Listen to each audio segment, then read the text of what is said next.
कितना वक्त लगेगा, और वो चाहते हैं कि तब तक अरविंद केजरीवाल को जेल में रखा जाए जब तक कि मनी ट्रेल मिल नहीं जाता।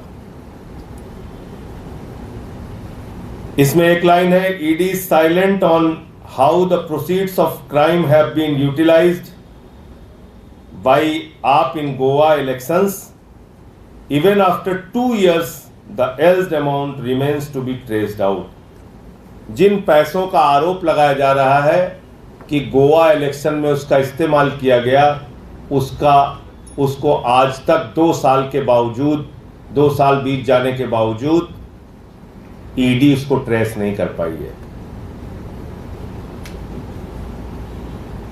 एक इसमें और ये पैरा 26 का पॉइंट था जो मैंने आपको बताया। पैरा 27 में लिखा है, material was available with ED since July 2022 but AK was called by ED only in August 2023 shows malafide of ED and ED has failed to answer this objection। ये कह रहे हैं कि जब आपके पास जुलाई 2022 में आप कह रहे हैं कि मटेरियल हमारे पास सफिशिएंट मटेरियल था, सबूत था, तो आपने अगस्त 2023 में अरविंद केजरीवाल को क्यों बुलाया?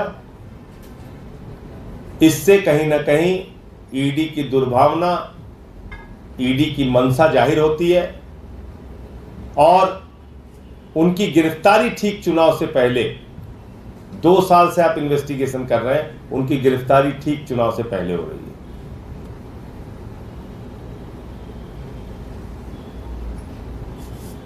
अरविंद केजरीवाल का नाम सीबीआई की FIR में नहीं था। ये सारे पॉइंट्स दिए गए हैं। तो कुल मिलाकर ये इसके कुछ मुख्य बिंदु हैं, और बाकी मैं आपको ऑर्डर की कॉपी भी आपके पास होगी, नहीं तो मैं दे सकता हूं। मैं सिर्फ इतनी बात कहना चाहता हूं कि आप सब लोग जानते हैं कि PMLA के मामले में जमानत मिलना कितना कठिन होता है,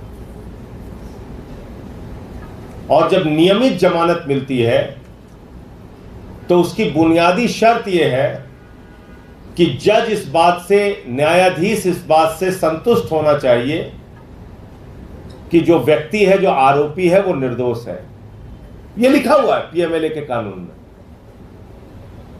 तो जब सारे गवाह, सारे सबूत, जो कुछ भी ईडी ने परोसा, सारे बयान जो कुछ भी ईडी ने परोसा, सारी दलीलें जो कुछ भी ईडी ने दी, उसको सुनने के बाद एक नियमित जमानत का जब आदेश आ गया, तब तो कम से कम भाजपाइयों को शर्म करनी चाहिए कि आप ईडी को बिना ऑर्डर के दौड़ा दिए आप हाई कोर्ट।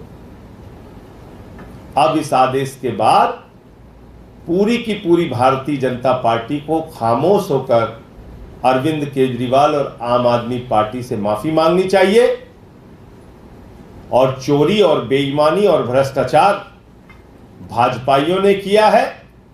60 करोड़ रुपए की रिश्वत की मनी ट्रेल शरद रेड्डी के मामले में बिल्कुल साफ जाहिर हो चुकी है।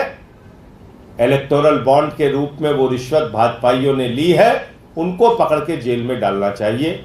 ये मेरी पूरी बात थी। आपको कोई अगर प्रश्न करना हो तो आप पूछ सकते हैं। आज हाई कोर्ट में मामला चल रहा है, दोबारा से सुनवाई जो 2.25 बजे के बाद शुरू होनी थी वो शुरू हो चुकी है। कितनी उम्मीदें आपको लग रही हैं, और कब तक लगता है कि अरविंद केजरीवाल बाहर आ पाएंगे? देखिए, मुझे लगता है कि जिस तरह का आदेश है ट्रायल कोर्ट का, इस आदेश को देखने के बाद ईडी के पक्ष में कहीं से भी कोई फैसला आएगा ऐसा मुझे नहीं लगता, और माननीय उच्च न्यायालय भी इन बातों को जरूर देखेगा। जो आदेश आया है ट्रायल कोर्ट का, वो अपने आप में सारी बातें बयान कर रहा है। आप कुछ कागज केजरीवाल के खिलाफ बनवाते हैं गिरफ्तारी के बाद, और उसी को आधार बनाते हैं उनकी गिरफ्तारी का।